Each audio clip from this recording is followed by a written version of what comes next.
Thank you. Thank you, Daniel. That's we won't ever be able to top Daniel's introductions in any speech. Thank you so much. I want to say how great it is to be here.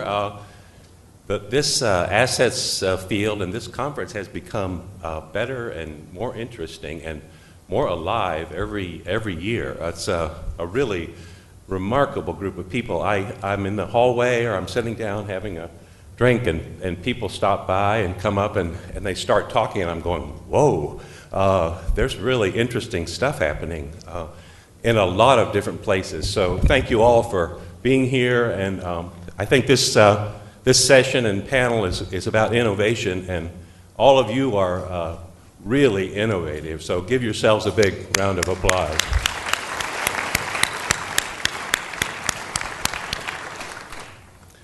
I want to thank CFED, of course. CFED envisions pulling a field together like this as no other organization can, and they deserve enormous credit for this kind of vision and capability to do this. It's not a small thing.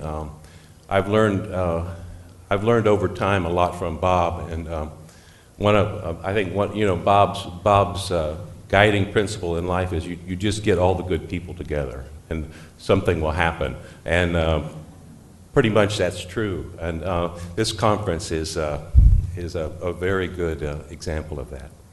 I want to thank also the sponsors here, City Foundation and Levi Strauss Foundation. At the moment, both have been really stalwarts in supporting asset building, as have a bunch of other foundations. But City and Levi Strauss joined to help us with a conference in Singapore in 2007, which was a really important meeting that brought together sectors that really had not interacted about asset building before. It was the commercial financial sector and the microfinance sector and the social policy people who are all dealing with assets but hardly ever talk to each other. But we had a really fabulous international meeting that really spawned a whole lot of exchanges and relationships. It's again that principle of just get the right people in the room together and have them talk to each other. That spawned a whole lot of interactions and relationships that are still bearing fruit, and we owe the City Foundation and Levi Strauss Foundation a lot of thanks for making that possible. As Daniel said, the Levi Strauss Foundation also supports the Global Assets Project, so a lot of our international work, and without them we would not be able to do what we do. American philanthropy is, if anyone wants to have a testimony to the value of American philanthropy, I will be the first in line to make some comments. It's a wonderful thing. It's what foundations are able to do, especially in areas like this where you're kind of on the edge or it's a new idea, foundations are able to make investments that make things a reality, which is what's happened in this case. The Ford Foundation in the United States and the Charles Stewart Mott Foundation and many others deserve huge credit for this as well. I'm going to talk today a little bit about innovation. I'm not going to say that much. We have a great panel coming up here to talk about innovation. So just let me make a few remarks. We had a rollout at the National Press Club of a report on seed, and you've heard a little bit about seed before, but I think this publication's was in your conference materials.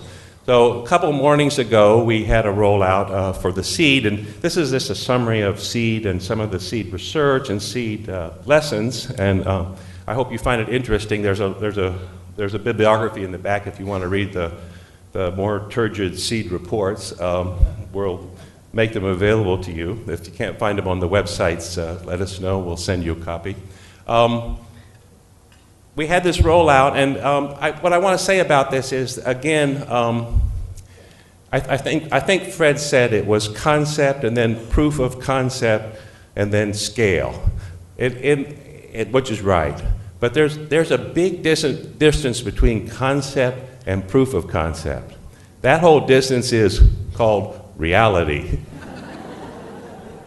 And for academic people, sometimes we're not, that's not territory that we automatically know about. So the reality here is that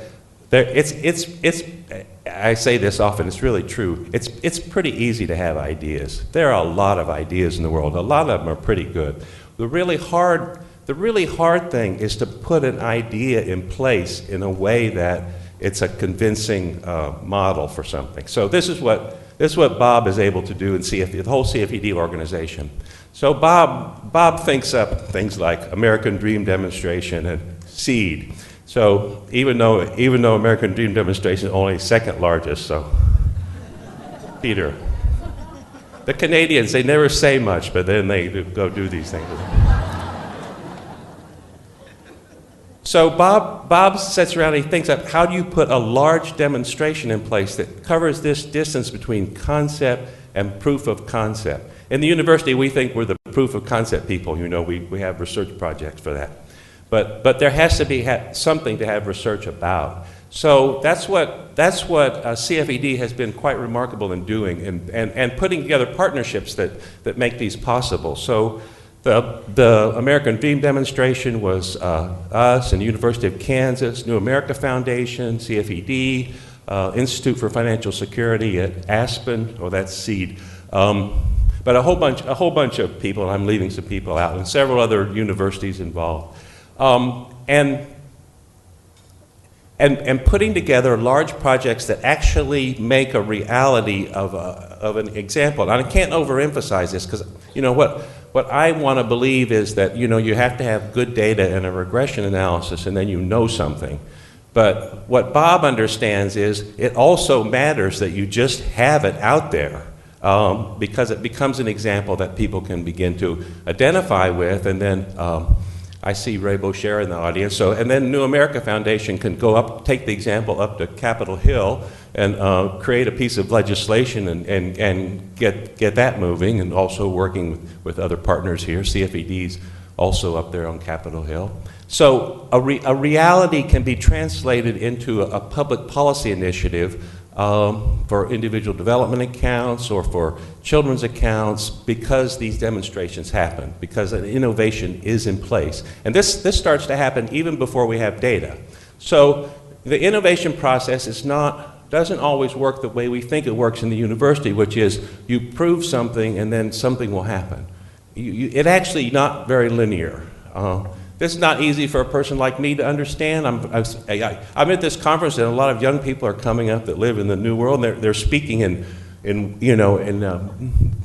very strange ways about how things work in the world, and I'm trying to like follow the line of thought, but they're like running in circles, and I'm still thinking like this. So actually, all this process is really very, very, it's loopy, feeds back on itself. There's a lot of interactions in a lot of directions. So demonstrations make this possible. They create all this energy, and it can be used by very capable people in policy and in practice to learn things and move things forward. So that's what the demonstrations do. So we learned a lot in the American Dream Demonstration.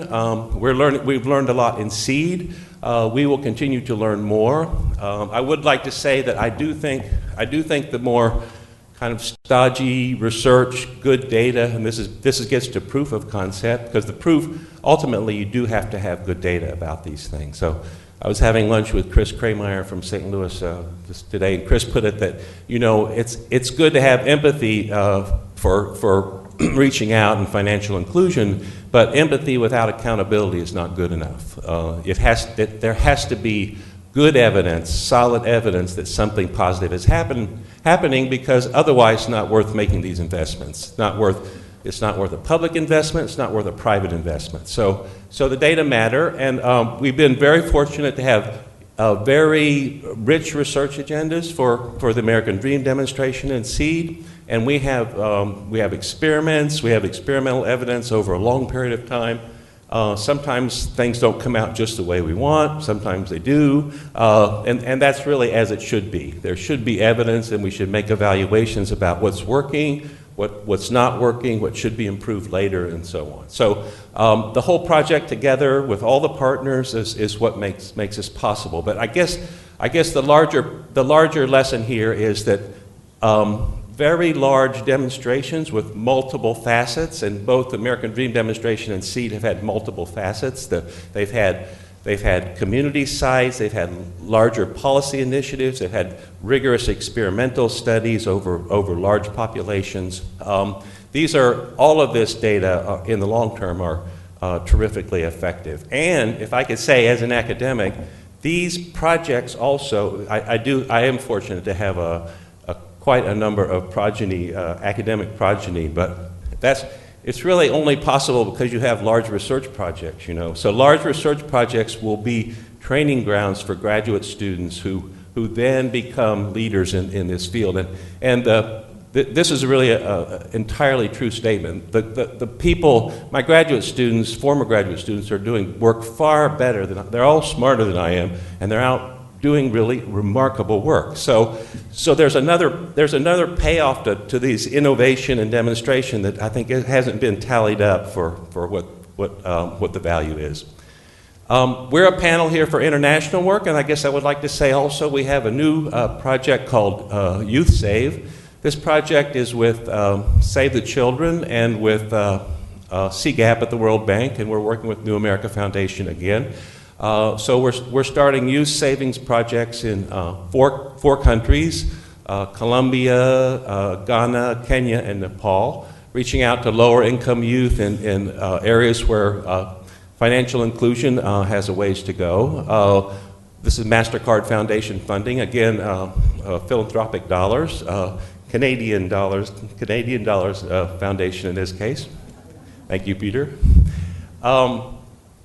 And so this is our next big demonstration project. We hope that Youth Save can be as productive as the American Dream demonstration in CFED, and it's our intention to do that. So we've got great partners, and we're the research team along with CGAP at the World Bank, and we're looking forward to that effort. So innovation's alive and well. We're going for proof of concept here. We're going for scale. We've all quoted Fred Goldberg's plumbing analogy. I actually didn't know your father had been a plumber before this, Fred, but no wonder you had this analogy. Fred told us it was about the plumbing a long time ago, and he's right about it. Unless we have the plumbing, we don't get to scale.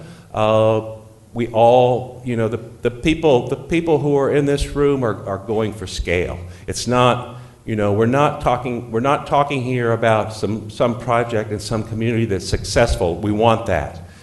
We want 10,000 of them, but what we really want is that there's a system in place so that this is just part of people's lives, and that millions of people in all over the world are able to have access to financial services that work for them sustainably, that can be supported by both public and private involvement, and can make money for the private sector so that they are sustainable. And this is all within reach. It's not a fanciful thing to think that we can do, especially with information technology advancements, and certainly within the next few decades, huge advances can be made in reaching out to people, including them in financial services and asset building, and we hope we begin even with the babies. Okay, so I'll stop now. We have a great panel.